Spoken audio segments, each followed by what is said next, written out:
Terima kasih Anda masih bersama kami di Good Talk dan kali ini kita akan ngebahas ada beberapa artikel nih. Yang pertama ada artikel dari bisnis.tempo.co. Judulnya adalah tips memulai bisnis online. Apakah mungkin membuka usaha dengan modal kecil? Tuh tadi ya kan, ini mau bahas nih modal nih kan. Untuk memulai bisnis itu secara online, apakah perlu membutuhkan modal yang besar atau dengan modal kecil kita sudah bisa memulai bisnisnya, Kak? Sebenarnya banyak banget pilihan bisnis. Biasanya kalau orang yang nggak mau mempunyai modal yang berlebihan gitu ya untuk memulai bisnis, itu kita bisa pakai yang namanya dropship ataupun MLM tuh ada juga ya. Pasti banyak banget nih di masa pandemi tiba-tiba teman-teman udah jadi MLM semua nih di sekitaran kita gitu ya. Nah, itu sebenarnya emang salah satu solusi berjualan online yang lumayan bagus apabila kita modalnya itu sedikit. Jadi dropship atau MLM itu online juga kok jualannya gitu. Jadi nggak harus memproduksi, aku harus memproduksi gitu ya, atau reseller kita repack. Nah itu juga sebenarnya kan nggak ada modalnya tuh nggak terlalu besar gitu daripada harus bikin semuanya dari nol.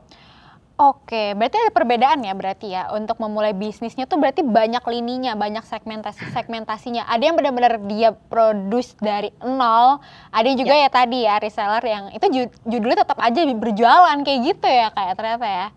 betul sekali. Oke, nah ini kita masuk ke artikel yang kedua.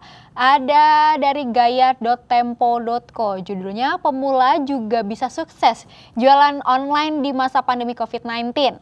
Nah, memang di pandemi COVID-19 ini tadi ya sempat dibahas kalau misalnya banyak banget bisnis-bisnis online dari yang offline pun juga pindah gitu ke online gitu.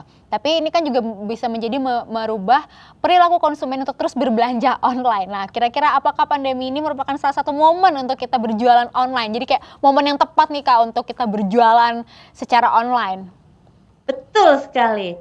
Ini adalah masa yang tepat banget buat bisnis-bisnis beradaptasi ke jualan online. Sekarang kita udah mulai merasakan apabila sudah lama ya WFH, kayaknya nggak perlu ya ke mall lagi atau ke toko lagi untuk beli beberapa jenis barang. Dulu saya juga berpikir, kayaknya kalau beli groceries buat yang ada di kulkas, itu harus ke ininya kan, ke supermarketnya. Sekarang udah ada loh toko-toko online shop yang terpercaya dan begitu datang kualitasnya bagus. Jadi orang-orang ini mulai ada yang berpindah, terutama di kota-kota besar. Oke, ya memang berarti mengubah perilaku baik dari Yes. penjualnya berarti sang pembelinya juga gitu ya, kadang keadaan juga gitu supaya kalau sekarang sih mikirnya supaya lebih aman. Kalau dulu kan biar lebih biasanya tuh online tuh biasanya nyari yang nggak ada di offline-nya kita cari online. Kalau sekarang kayaknya Iya, lebih milih online gitu. Nah, sebenarnya benar-benar. aku mau ada pertanyaan nih. Ya tadi kita yang di artikel pertama kan sempat bilang kalau misalnya reseller itu bisa menjadi sebuah usaha juga gitu. Sekarang aku sempat denger nih, ada bedanya penjual dan juga entrepreneur. Ada nggak specifically? Karena kalau misalnya penjual itu biasanya tuh kayak udahlah jualan, produce, cari duit, udah gitu kan dapet gitu. Tapi kalau entrepreneur harus dipikirin banget nih marketingnya, apa yang harus diituin, gimana cara menarik konsumennya dari mulai spanduknya, kayak banyak banget itu. Apakah emang bener ada Kak perbedaannya? Kayaknya itu terlalu dilebih-lebihkan ya. Jadi Hmm. intinya mau pengusaha, entrepreneur, penjual gitu ya, kita masing-masing memiliki hambatan atau tantangannya tersendiri. Dan ada yang reseller tapi suksesnya jauh melebihi yang disebut dengan entrepreneur gitu ya, ataupun pengusaha. Dan ada juga pengusaha yang lebih sukses daripada penjual biasa atau reseller mungkin ya, penjual kembali. Jadi apapun sebenarnya yang mau dilakuin, yang penting jualan online itu sesuai sama strateginya. Oke. Iya, jadi mau yang mana boleh. Jadi nggak perbedaan ya, pokoknya sama-sama intinya sama-sama menjualkan suatu produk gitu ya, menjual suatu produk untuk dapat balik lagi keuntungan begitu ya. Karena Iya dong. nggak jauh-jauh kita carinya cuan gitu ya Eh, kayak. cuan bener. Penjual harus cari cuan. Iya, Iya. oke. Nah sekarang kan juga banyak banget nih yang berjualan di internet. Tadi kita bahas sedikit digitalisasi. Baik lagi tadi juga sempat dibahas kalau misalnya sekarang tuh orang lebih banyak jualin tuh sekarang di internet asal posting, nggak tahu stoknya dan lain-lain. Tapi sebenarnya gini Kak, kalau emang kita ngebahas kita masuk ke digitalisasi berjual secara online, apa sih yang harus dipersiapkan selain stok? Apakah mungkin memang Instagram atau platformnya harus yang bagus, harus yang menarik. Karena gini, ada yang dari font, bundling gitu-gitu kan suatu strategi ya. Apa sih strategi yang perlu diperlukan Kak untuk dapat berjualan secara digitalisasi? Oke, jadi kalau buat aku sih berjualan secara fisik ataupun berjualan secara offline atau online itu dua-duanya itu kan pasti ada tantangannya sendiri ya. Tapi kalau berjualan online tadi udah bener tuh disebutin bahwa kita nggak bayar sewa tempat ya kan. Terus habis itu yang harus disiapin apa? Foto produknya dong pastinya yang pertama. Terus kontennya yang suka disebut wah konten creator dan segala macamnya ya. Jadi yang harus disiapin sebenarnya dua itu, strateginya apa, produknya apa, terus kontennya maunya seperti apa, selain tentunya produksinya. Berarti tampilan dari platform itu cukup penting juga ya. Berarti itu salah satu ke dalam modal dong berarti dong Kak. Betul, tapi modalnya di sini. Ya. Kalau di sininya nggak ada, baru bayar orang. Itu balik lagi kita ngelarin modalnya lagi untuk bisa mengatur gitu di platformnya itu gitu. Nah kalau misalnya sudah buat brand gitu kan pasti yang kita butuhkan adalah followers ya kan untuk ngajak nih orang untuk nih lo gue jualan lo gitu. Terus tapi kadang-kadang followersnya juga susah ya untuk narik jujur susah banget narik pelanggan atau dari followers, susah banget gitu. Apa sih Kak sebetulnya harus dilakukan gitu? Apakah memang membangun engagement dulu itu penting atau gimana Kak? Oke, jadi ini khusus untuk pengusaha ya. Karena kan kalau misalnya usaha itu kan nggak kayak orang. Misalnya Viana bikin Instagram, kamu kan punya banyak teman, jadi kan langsung bisa di-follow-follow. Tapi kalau Viana punya jualan, nah ini beda lagi. Karena teman-teman dari usahanya Viana ini kan nggak ada bentuknya, nggak ada fisiknya gitu kan. Jadi itulah kenapa yang namanya branding itu penting banget. Di orang itu kalau misalnya ngelihat di Instagram ataupun ngelihat di website, dia tuh pengen tahu nih, misalnya namanya toko Viana, nih tokonya jualan apa sih gitu. Terus habis itu postingannya, misalnya yang satu ada postingannya Viana lagi duduk, yang satu postingannya ada taman, terus satu lagi somai. Terus tiba-tiba ada lagi bakso, ini jualan apa sebenarnya? Kan kita nggak tahu ya. Nah, coba kalau misalnya dibandingin bahwa toko Viana ini emang dari awal jualannya itu dress misalnya. Ini dressnya warna hijau, warna ini, terus ada tips mix and match dress, terus segala macam. Oh ini tokonya berarti jualan dress. Kalau memang pas waktu buyers ataupun si potential audience ini ngelihat dan tertarik, ya tentu saja dia akan follow. Kenapa? Karena akunnya itu menarik buat dia. Oke. Iya. Nah, kan ada juga yang kalau aku sebenarnya agak mau pengalaman nih ya. Ada temen aku yang jualan, tapi bener-bener tiap hari dia posting dan dia maksudnya nyuruh kita untuk kayak like dong, bagi like-nya dong. Itu tuh suatu bentuk strategi digital marketing yang bener gak sih Kak? Kayaknya aku yakin itu bukan cuma teman aku doang, tapi mungkin itu sebagai pengusaha itu salah satu caranya. Tapi gimana nih Kak untuk selain konten, selain untuk spesifikasi produknya, apa nih supaya untuk dapat pelanggannya gitu, biar dia datang untuk beli produk kita selain dengan cara tiap hari nyuruh kita like atau nge-scene posannya dia. Annoying gak sih? Ya tentu agak ya. Lumayan ya. Ya walaupun teman kita sayang sih ya, tapi kok kayaknya ganggu juga. Please dong sayang, kamu jangan sampai setiap hari gitu loh postingan jualan kamu. Aku tuh udah tahu kamu jualannya apa. Kalau aku tertarik juga pasti aku like kok gitu. Ya kan ya, kurang lebih kayak. Jadi penjual juga emang harus tahu etikanya sih, etika bisnis dan juga tahu tarik ulur namanya.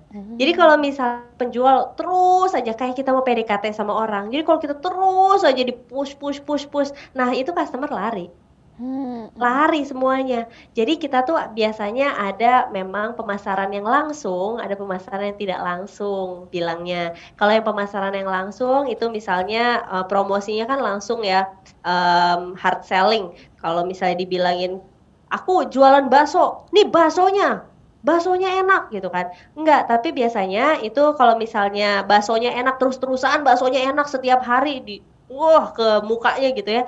kita lama-lama akan berpikir, ngelihat bakso tuh, aduh ngelihat bakso jadi inget si itu ya gitu. Jadi persepsinya jadi malah nggak bagus gitu. Mhm. Nah, beda kalau misalnya memang sesekali saja, jadi dijadwalin juga. Jadi kalau misalnya setiap hari apa, dia postingnya di grup ini, harus dijadwalin. Terus setiap hari apa, dia postingnya di sini, di sini, di sini. Jadi dia itu tidak akan membuat audiensnya itu capek ngelihat dia. Itu tipsnya nomor satu. Terus yang kedua, itu biasanya adalah ya ngerti sih emang butuh duit, bener. Mhm. Tapi nggak gitu juga memperlakukan customer ya kan. Gila dikasih tahu bahwa, baju gua bagus loh, emang itu koleksi baru? Enggak, sama kayak minggu lalu, tapi beli ya, like ya. Terus kayak, aduh, capek juga gitu gak sih? Oke, berarti memang baiknya untuk posting dijadwalin dulu, oh itu bentuk tarik ulur dong berarti ya Kak ya? Betul Oke. sekali, Tarik, kayak pacaran. iya iya iya, terus mulai berarti dikit-dikit dulu nih supaya kan jadi orang kan kalau misalnya itu nggak penasaran lagi dong kayak gitu ya Kak ya? Bener, nah itu udah tahu tuh tips dan triknya. Baru dari Karinka nih, banyak berarti itu salah satu biasanya kayak gitu nggak sih Kak, permasalahan dari si penjualnya, pernah nggak kayak, "Aduh gimana ya Kak untuk bisa narik pelanggan, aku udah tiap hari nih posting gitu." Pernah nggak dapet klien yang kayak gitu? Banget, dia setiap hari post di grup WhatsApp, terus kayak, "Sayang, bukan seperti ini caranya," gitu. Ada dan itu paling sering kejadian sama biasanya, UMKM-nya yang ibu-ibu. Jadi tiap Mmm, hari dia posting, "Ibu jangan postingnya tiap hari kayak gini, orang mah bakalan nggak seneng Bu ngelihat produk Ibu. Jadi mendingan Ibu jadwalin aja, tiap minggu tuh masih nggak ada masalah. mhm Tapi mhm kalau tiap hari ya kita capek juga Bu," gitu. "Oh mhm. gitu ya, Bu Rinka ya? Iya, emang begitu." Mungkin dia Iya nggak iya iya, ngerasa kali ya, jadi bener emang harus bener. dikasih tahu. Iya, karena kan memang, sebagai penjual emang balik lagi ya, kita untuk menarik terus target, untuk mencapai Itu, target gitu ya, tapi heeh, memang ada cara-caranya. Nah, kalau misalnya untuk di sosial media, kita balik lagi ya, sosial oke. media yang kita punya, memang kan biasanya foto produk terus kan gitu, tapi biasanya ada juga nih yang feeds-nya tuh udah terkonsep gitu. Sebenarnya dari feeds atau dari produk yang kita punya atau tempat jualan kita secara digital, apa sih Kak yang perlu, diposting gitu selain produknya? Misalnya kayak tips and trick atau kan banyak juga ya sekarang kayak apa Q&A kan banyak yang untuk ngajak ya, yang sebaiknya seperti apa sih Kak? Jadi kita itu biasanya, memperlakukan akun Instagram itu kayak orang. Jadi kayak Mmm. ngajak ngobrol orang. Bayangin kalau misalnya Viana ngajak ngobrol orang, Viana ngajak ngobrol apa, orangnya tuh selalu memulai ininya dengan, "Ayo beli baksoku." Kenapa ya dari tadi aku ngomongnya bakso terus ya? Apakah mungkin aku lapar? Jadi misalnya aku bilangnya, "Ayo beli jilbabku," gitu Mhm ya, mhm. "Viana beli dong jilbabku," gitu kan. Setiap ngobrol, "Aduh ini, si Rinka ngajak ngobrol jilbab lagi nih pasti nih," gitu kan. Mhm Kayak lama-lama kan capek gitu. mhm. Nah, akun Instagram juga gitu, kalau setiap hari fotonya tentang jilbab aja, mau jilbabnya merah, kuning, ijo, biru, tapi jilbab aja, fotonya Mhm gitu mhm aja, mhm mhm. lama-lama akan bosan tentunya. Mhm mhm Nah, mhm. jadinya itu biasanya dirotasi. Nah, dirotasi itu konten-kontennya itu, yang pastinya yang menarik dong ya, terus fotonya juga yang menarik dan yang sesuai sama branding-nya juga. Mhm. Misalnya dibilang bahwa produknya itu adalah harganya yang mahal, maka fotonya harus jelas, harus estetik, artistik. Karena saya sering banget kadang nemu, "Iya nih soalnya kita barangnya premium." Dari fotonya nggak kelihatan bahwa itu Mmm. premium gitu. Jadi semua branding-nya, fotonya, terus kata-katanya, masa branding-nya premium tapi manggilnya, bahasa-bahasanya bukan bahasa Inggris atau yang lainnya. Nah itu bener-bener Mmm. dipikirinnya itu detail. Jadi, membangun engagement itu harus tahu target marketnya, target audience-nya. Kenapa sih itu orang mau ngobrol sama kita? Pasti kan karena ada chemistry-nya. Kalau misalnya nggak ada chemistry-nya, biasanya nggak akan jadi ngobrol.